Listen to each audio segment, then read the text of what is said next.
다음은 코로나 상황 좀 짚어보겠습니다. 어제도 점심쯤에 이제 식사하러 갔을 때 식당을 찾았는데 좀 속이 터지신 분들이 좀 있었을 것 같아요. 어제도 잘 안 됐어요. 그 내용 좀 보겠습니다. 점심시간에 방역 패스 또 버벅. 뭐 그 전날에 비하면 어제는 좀 뭐 짧은 시간이긴 했습니다. 먹통 정부의 뿔난 자영업자. 그러니까 장사하시는 분들, 사장님 분들은 더 힘들었을 거예요. 이게 아니 손님을 받아야 되는데 손님이 오셔야 되는데 이게 앞에서 입구에서 지금 이러고 있었던 거거든요. 지금 좀 더 보겠습니다. 의무화 둘째 날도 현장에서 혼란이 있었다. 첫날 접속 장애 사태 발생하자 질병청 서버 긴급 증설했지만 바쁜 시간대에 일부 앱 또 멈춰. 그러니까 이게 또 어떻게 보면은 수요 예측을 잘 못한 건가요? 이게 좀 안 되나요, 이렇게? 또 그랬습니다. 손님도 식당 주인도 스트레스다. 이딴 실책의 자영업자 거리로 국회 앞에서 적극 지원책 촉구하기도 했다. 뭐 이런 모습도 있었습니다. 다음은 방역 패스 관련된 방역 패스 기사가 좀 있습니다. 보시죠. 혼란 자초한 청소년 방역 패스 서두르다 여론이 끌자 연기 카드.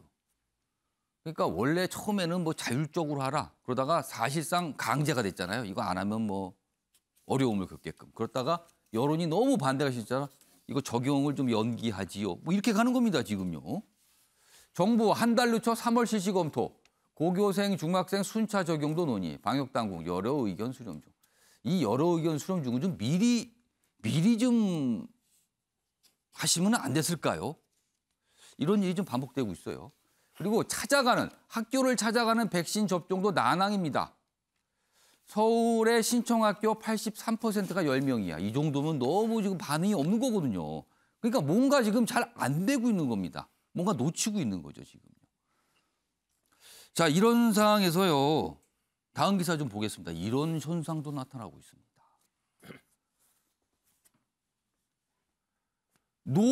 미접종자존. 식당, 카페가 속속. 그러니까 백신 미접종자는 출입 자체를 못하게 하는 겁니다. 근데 지금 정부의 방역 지침에 따르면요. 미접종자분은 혼자 가서 식사를 하거나 뭐 차를 마실 수 있고요. 그리고 단체로 6명까지 모였을 때 그중에 한 분은 미접종자 가능합니다. 그런데요. 이런 운영하시는 분들이 구별 자체가 어렵다는 거예요. 그리고 번거롭기도 하고 이거 일일이 다 뭐 그거 따질 수가 없다는 거예요. 그러니까 아예 그냥 오지 마세요 이렇게 되는 겁니다. 그러자 차별 안 된다. 보이콧 움직임도 있다는 거죠. 좀 더 보죠. 업주들 미접종자 확인 어렵고 적발된 과태료 최대 300만 원이다. 그러니까 아예 오지 마세요. 이렇게 되는 겁니다. 혼밥 혼술도 못하게 생겼다. 인터넷에서는 거부 후기 속속 올라오고 있다. 여기 보면 이런 사진이 있네요. 서울에 있는 한 식당 앞에 붙어 있는 겁니다. 죄송합니다. 백신 미접종자 출입을 제한합니다. 이렇게 됐습니다. 최인영 변호사. 미접종자, 물론 전체에 비하면 소수입니다. 그렇지만 이거는 정부가 좀 너무 무관심한 거 아니야. 그리고 이런 대우가 과연 합당한 대우인가? 이런 대한 의문 제기는 있습니다. 이거 어떻게 보세요? 사실 코로나 시대 이전까지는 이른바 노키즈존. 그게 문제됐지 않습니까? 예. 애들이 정말 와서 너무 지나치게 그렇게 시끄럽게 하니까 어른들만 있는 공간을 하자. 그때도 문제가 됐는데. 그때도 논란이 됐죠. 그래 그때 같은 문제가 됐는데 이제는 그것을 넘어서 전 국민이 이제 그 대상이 되는 그런 문제가 된 것 아닙니까? 최근에는 뭐 이른바 노중년존 뭐 이런 것도 있었는 것 같은데 이 문제는 헌법적인 문제를 우리한테 던져주는 것 같습니다. 기본적으로 말씀하신 것처럼 그 식당을 운영하시는 분들 같은 경우에는 영업의 자유가 있지 않느냐. 내가 안전한 손님만 받아서 손님들을 안전하게 식사를 하게 하겠다는데 거기에 대해서 감나라 배나라라고 한다는 것은 그렇죠. 잘못됐다. 그러니까 아차에서 실수해서 문제가 생기면 과태료가 300만 그렇죠. 원이다. 300만 원까지 있고 예. 2명 이상 있는데 그 사람이 그 어떻게 보면 쓱 들어와서 할 수도 있는 그런 부분이기 때문에 아예 그것을 막자. 그리고 예외 규정도 둔다고 합니다. 아예 안 되는 것이 아니고 예를 들어서 PCR 검사로 해서 음성 확인서, 격리 해제서까지 있을 경우에는 설령 이게 확인이 안 맞지 않았다 한다 하더라도 들여보낸다라는 예외 규정을 뒀다는 점에서 본인들은 정당하다는 반면에 지금 본인들이 백신을 맞고 싶어도 맞지 못하는 분들이 있지 그런 않습니까? 분들도 있을 수 있어요. 그런 분들을 내가 꼭 오늘 가서 그 식당에 식사를 하고 싶은데 백신 미접종자 출입 제한한다? 이게 도대체 무슨 말이냐 이런 부분이 있을 수 있어서 결국 영업의 자유와 또 어떻게 보면 행복 추구권, 일반적 행동의 자유 이 부분이 충돌되는 문제인데 저는 개인적으로 그렇습니다. 사실 지금 같은 경우에는 완전히 그것을 출입을 금한다면 이건 위헌적 문제가 있을 수 있지만 말씀드린 것처럼 미접종자도 예외 규정을 둔다라고 한다고 하면은 그런 부분에서는 우리가 좀 더 이해할 부분이 없진 않다라고 하는데 그럼에도 불구하고 저 같은 경우에도 아이들 중에서 이미 2차 접종까지 맞은 애도 있지만 어린 친구들은 아직까지 맞지 않은 친구들도 있단 예. 말이에요. 가족들이 갔을 때 사실 난감한 부분이 있는데 결국은 그 가급적 어떻게든 국민들에게 백신 접종을 예. 안전하다는 걸 확신을 주고 어떤 후유증에 대한 어떤 국민적인 국가적인 어떤 배려 이런 부분에 대한 것이 확인이 돼야 이런 부분이 극복될 수 있지 않을까 싶은데요. 본질적으로 말씀드린 것처럼 행정력을 동원해서 이 백신을 코로나 사태를 극복할 수 있는 국가 정부의 노력이 중요한 시점이다. 저는 그렇게 봅니다. 자, 조대진 변호사. 네. 기억을 돌려보면 초기에 사회적 거리두기 할 때는 뭐 백신 접종 여부를 따지지 않았어요. 그냥 인원 제한을 했었잖아요. 네. 처음에는. 그러다가 이게 변화하면서 점점 백신 패스로 간 건데 자, 이런 상황에서 좀 차별을 받았다고 판단하신 분들이 법적으로 문제를 삼을 수도 있는 거 아닙니까? 이건 어떻게 보세요? 방금 최진영 변호사님께서 말씀을 주셨는데 이제 헌법적인 문제로 이제 접근을 할 수는 있습니다. 근데 이제 이게 헌법도 물론 당연히 그 최상위법이니까 중요하죠. 헌법적 가치가 되게 예. 중요한데 지금은 평상시 사안이 아니라 전시 상황이라고 보시면 됩니다. 전시 상황에서 사람의 목숨이라든지 이런 부분들을 판단하는 것이 뭐 실질적으로 정부에 있어서의 판단, 정책적 판단에 이런 주가 되는 경우들이 더 많기 때문에 지금 예. 정부도 이런 부분들을 헌법적 가치에 당연하게 조금 문제가 된다라는 부분들 그걸 전제로 해서 이게 판단을 하고 있고요. 예.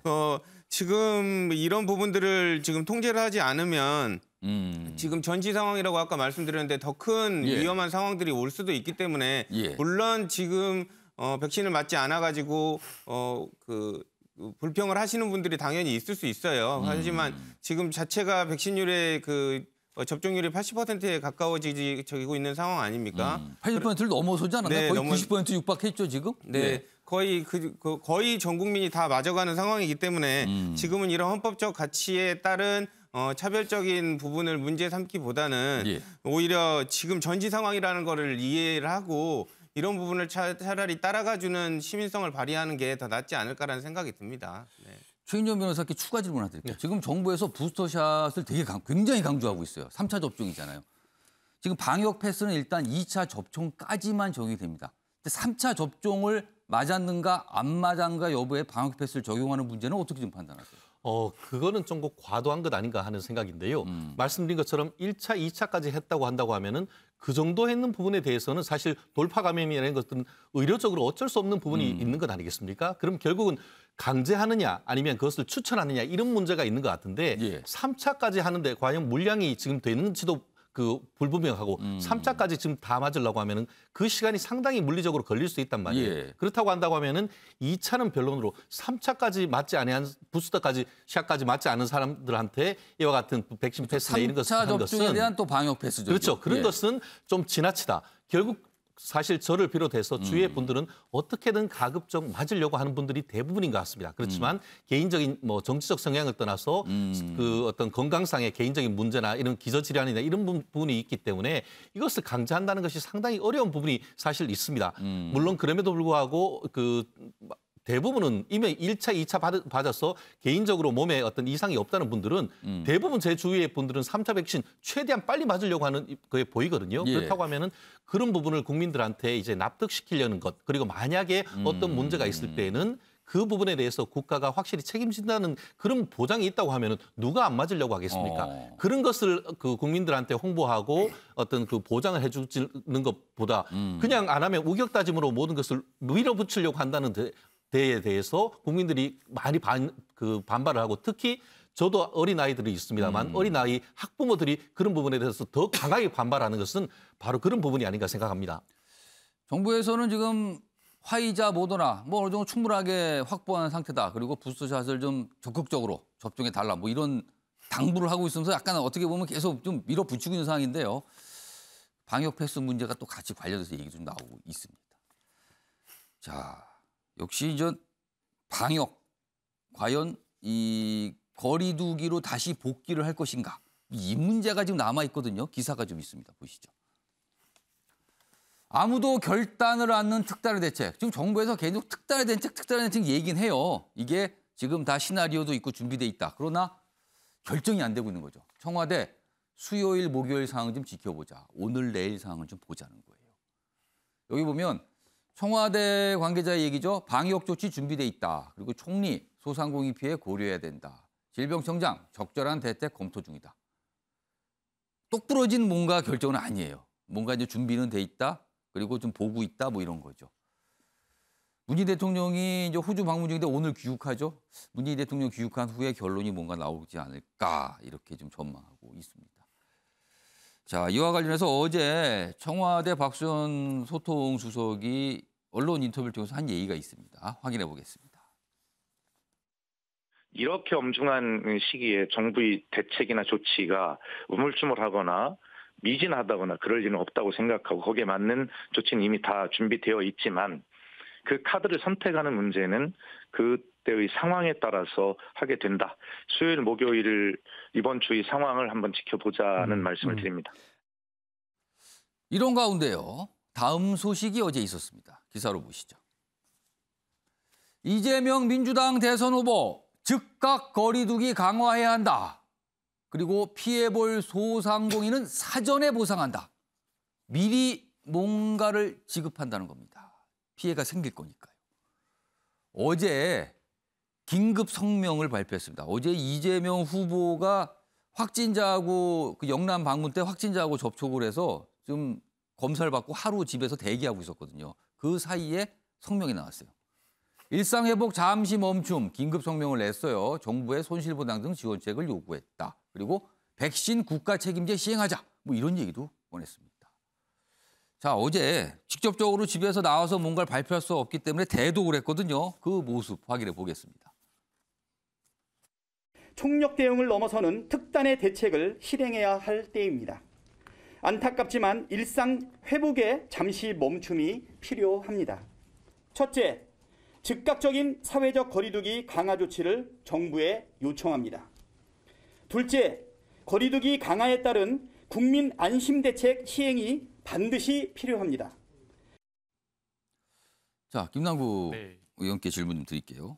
어제 왜 긴급 성명을 좀 냈을까요? 어제 예고가 갑자기 됐어요, 기자들에게. 그래서 무슨 내용을 발표하나 싶었는데 이 내용이었거든요.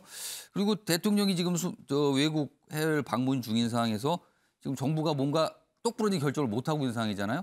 뭔가 정부를 좀 압박하는 의미가 있을까요? 어떤 의미가 있을까요? 이제 이재명 후보 같은 경우에는 지금 한 달 반 정도 메타버스 선거운동을 하면서 예. 전국 방방곡곡 실제 국민들을 직접 만나고 있습니다. 그 메타버스라는 게 매일 타는 버스입니까? 매주 타는 버스입니까? 매주 타는 버스라고 버스죠. 해가지고 예. 메타버스 하면서 많은 국민들을 이제 찾아뵙고 있는데요. 굉장히 지역에서 호응이 좋습니다. 뭐 시장 찾아가고 또 지역의 청년들 찾아가면서 예. 사실 대통령 후보를 직접 만나서 여러 가지 이야기 전하고 민심을 이렇게 전한다는 게 쉽지는 않은 일이거든요. 그런데 굉장히 좋은 어떤 선거 운동이지만 그거보다 더 중요한 것이 여러 가지 국민의 안전과 관련된 부분이다라고 보고 있는 것 같습니다. 우리 속담에 호미로 막을 거 가래로 막는다는 그런 속담 있지 않습니까? 예. 나중에 이렇게 뭔가 이렇게 조치를 취해야 될 게 분명히 보이는데 이러한 어떤 조치를 즉각적으로 취하지 않아가지고 나중에 큰 손실을 보게 된다라는 건데 지금 상황이 딱 그 상황이다라고 보고 있는 것 같습니다. 특단의 조치, 이런 어떤 대책이 필요한데 예. 결단을 빠르게 내리지 못해서 오히려 더 큰 손실을 국민들이 입고 또 소상공인 자영업자들이 어려운데 거기에서 더 많은 피해를 본다라고 한다면 국민들에게 이거는 있어서는 안 된 일이기 때문에 대통령 후보로서 본인의 어떤 선거나 이런 것들도 중요하고 예. 필요하다라고 생각될 수 있지만 더 중요한 것이 국민적인 어떤 국가적인 이익이기 때문에 일단은 우리가 선거운동도 중단하고 그리고 또 특단의 대책을 강구해야 된다라고 이게 기자회견을 한 겁니다. 몇 가지 이제 발표를 했는데요. 예. 이제 가장 첫 번째는 방역 수칙과 관련된 부분에 있어서 예. 특단의 대책 지금 당장은 조금 잠시 멈추자라는 걸 발표했고요. 예. 그다음에 이제 두 번째는 소상공인 지원과 관련된 부분입니다. 항상 이제 사회적 거리두기나 이런 것들 피해 보상하겠다라고 이야기를 하지만 지원이 한참 뒤에 따라옵니다. 심지어 지난해에 있었던 피해가 이제서야 거의 1년이 지난 뒤에 보상을 하고 또 보상을 하겠다라고 할 때는 정치권에서 국회에서 철저하게 뭐 두톤 보상하겠다라고 하지만 실제 지원되는 보상은 많은 업종이 빠지거나 두톤 보상이 아니라 아주 얇은 보상이어서 실망하는 경우가 많은데 예. 선지원을 하고 그리고 특별한 희생에는 특별한 보상을 해야 된다라고 지원을 한 거, 예. 어제 발표를 했습니다. 그리고 이제 마지막 세 번째는 최진영 변호사님께서 말씀을 한 겁니다. 이게 방역 백신과 관련되어서 안전해야지 맞을 수가 있는데 부작용과 관련되어서 국가가 확실하게 책임을 지지 않는다라고 하면 어떻게 국민이 안심하고 맞겠냐라는 겁니다. 예. 그래서 이 부분과 관련되어서도 네거티브 방식을 도입하자. 그래서 지금은 인과성을 국민이 입증하도록 했는데 그것이 아니라 거꾸로 인과성이 부인되지 않으면 국가가 무조건 보상하는 체계로 가자라는 것을 정부가 입증해봐라. 이게 부작용이 아니라는 걸. 네, 그렇게 되는 맞습니다. 거네요, 그러면은. 네, 그래서 이 세 가지 발표를 어제 했습니다. 자, 이상일 전 네. 의원님. 보면은 지금 청와대 조금 더 어떻게 보면 올라가면은 대통령이 약간 결단을 못 내리는 분야에 대해서 이재명 후보가 뭔가 강하게 얘기한 거예요. 이거를 여당 후보와 대통령의 차별화로 해석하면 좀 무리일까요? 어떻게 보십니까? 글쎄 이재명 후보가 선거를 지금 앞두고 있기 때문에 표를 의식한 측면도 있고 선거다 역시 선거다. 국민의 불안감은 또 커지고 있기 때문에 그 지점에 대해서 고민을 해서 저렇게 이야기를 하는 것 같아요. 그런데 백신 부작용 국가 책임제 국민의힘이 일주일 전에 발표한 내용이죠. 이거 이미 우리가 한 겁니다. 그 뜻이네요 지금. 아니 그거는 예. 국민의 불안감을 사실은 국민의힘의 선대위에서 파악을 해서 이미 발표를 했는데 예. 이재명 후보가 뒤늦게 따라온 건 저는 환영할 만한 그러면 그걸 일이고. 받은 셈이 됐다 이 말씀이네요 그렇죠. 지금요. 그거는 뭐 시간상으로 명백한 거고 사실 이 정부가 진작에 했어야 하는데 못한 거죠. 정부가 무능했기 때문에 야당이 그런 주장을 하는 겁니다. 그다음에 그 일상 회복에 대한 잠시 멈춤. 예. 이거 그저께 김종인 위원장이 이야기했지 않습니까? 이것도 한 거다 우리가 했다. 아니 그러니까 그게 국민적인 지금 생각이라고 이제 저는 보고 있고요. 문재인 대통령이 지난달 말에 이 위드 코로나 그러니까 이 일상으로 이 회복한 거에 대해서 다시 후퇴할 수 없다고 이야기를 그렇죠. 하죠. 그런 점을 또 강조했어요. 그렇게 했기 때문에 정부가 우물쭈물 미적거리고 있는 거죠. 그런 상황에서 지금 상황이 계속 악화되고 있습니다. 문재인 대통령이 코로나 긴 터널의 끝이 보인다고 한 지가 언제입니까? 예. 그런데 긴 터널의 끝은 지금 어딘지를 모르겠어요. 계속 정부의 무능 행정 때문에 이 상황이 악화되고 있다. 예. 이런 생각이 들고 이재명 후보도 이런 문제와 관련해서 진작에 이야기했어야 되고 이재명 후보의 방식은요. 부동산 문제도 그렇지만 일단 본인이 지르고 보는 겁니다. 그런데 야당은 야당 입장에서 국민의 생각을 반영해서 이야기할 수 있는데 여당은 정부하고 사실은 한 몸 아닙니까? 당정협의, 당정청협의 많아요. 그렇죠. 그런 걸 통해 가지고 딱 정리된 이야기를 해줘야 되는데 이재명 후보가 이렇게 던져버리면 정부는 이제 곤란해지는 거죠. 예컨대 지금 자영업자에 대한 손실과 관련해서 사전에 보상하자. 이거 정부하고 의논된 겁니까? 그러면 정부가 아니 피해 안 본 분들도 생길 수 있는데 이걸 어떤 기준으로 이렇게 마련해서 사전에 보상할 거냐? 이런 고민이 생긴다고요. 그러면 이런 거는 회의를 열어가지고 어떻게 논의 과정을 거친 다음에 정리된 결론을 내야 국민들이 정부의 혼선을 느끼지 않는 거죠. 그런데 지금 이제 표가 급한 거죠. 이재명 후보 쪽은 그런 생각이 듭니다. 김남국 의원님, 이상일 전 의원께서 아니 이재명 후보 여당 분이시잖아요. 그러면 당정이 뭐 협의를 좀 하시고 발표를 하신 건가요?라고 질문을 던졌습니다. 지금. 네, 당연히 이제 당 내 그래서 당 정간에 이제 토론하고 논의하는 과정이 있는 거고요. 이제 그 과정에서 후보자가 먼저 여러 가지를 이야기하는 것이 오히려 또 있을 수 있다라고 생각이 그러면 됩니다. 이번 사안은 당정까지는 안 간 거네요. 그러면은. 근데 거꾸로 지금 이제 윤석열 후보 같은 경우에는 아무 이야기를 하지 않아가지고 예. 뭐 실종됐다라는 그런 이야기 듣기도 하고 또 조율되지 않은 이야기를 해가지고 소상공인과 관련되어서 윤석열 후보는 뭐 50조 뭐 이렇게 예. 100조 지원하자라고 하는데 거꾸로 이준석 대표가 부인하면서 장난이다, 말 실수였다라는 예. 그런 취지의 발언을 해서 오히려 조금 문제다라고 알겠습니다. 생각을 하고요. 백신 보상과 관련되어서 예. 부작용을 보상을 우리 정부가 안 했다라고 이야기를 했는데 이게 사실이 아닙니다. 보상 체계와 관련되어서 분명하게 보상과 관련된 체계를 가지고 있는데 아마 국민들이 생각하기에는 그것이 미흡하다라고 이야기를 하는 것 미흡하고 좀 같습니다. 너무 인정을 안 해주는 거 아니야 이런 지적이 나오는 그런데 거죠. 실제 세계나 이런 것들을 보면요. 한겨레 기사나 이런 것들을 보면 미국 441건 신청했는데 0건이라고 나옵니다. 보상의 장벽이 미국 훨씬 높아가지고 예. 아예 인정 자체가 안 된다라는 그런 기사가 많고요. 예. 우리나라 같은 경우에 지금까지 보상 체계 2,250 몇 건 정도 돼가지고 세계 세계 여러 선진국 비교를 해봐도 최상위로 올라와 있습니다. 그래서 국민들께서 생각하시는 것만큼 예. 기대에 충족하지 못한 지점은 있지만 여러 어떤 백신 보상 국가가 가지고 있는 보상 예. 체계에 비추어 봤을 때 조금 노력하고 있다라는 점도 한번 좀 고려해 주셨으면 하는 바람. 이상일 전 의원님께서 반론 깨달라고 계속 분치를 하셨어요. 지금 잠깐 한 30초 드릴게요. 반론하세요.